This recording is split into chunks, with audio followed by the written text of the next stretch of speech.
تصريحات الأساطير عن مشكلة محمد صلاح رايحة في حتة تاني لروني الأسطورة لنادي مانشستر يونايتد. بيقول على محمد صلاح ترتيب الأمور مع أرن سلوت والاستعداد للرحيل عن ليفربول. يعني شفنا تصريحات شغالة من هنا ومن هناك، حتى تصريح أرن سلوت في المؤتمر الصحفي لا يليق به هذا التصريح اتجاه محمد صلاح. الأزمة ما زالت تتفاقم على محمد صلاح.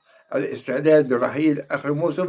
للأسف محمد صلاح أخطأ خطأ كبير في التجديد لمدة عامين مع نادي ليفربول. ليفربول هي المتحكم الوحيد في رحيل محمد صلاح من عدم. وهنشوف الأيام اللي جاية ماذا تخبئ لمحمد صلاح. هل يكون مصيره زي مصير الأسطورة كريستيانو رونالدو مع نادي مانشستر يونايتد؟ اكتب لي في الكومنتات ما مصير المحتوم محمد صلاح مع ليفربول في الدوري الإنجليزي.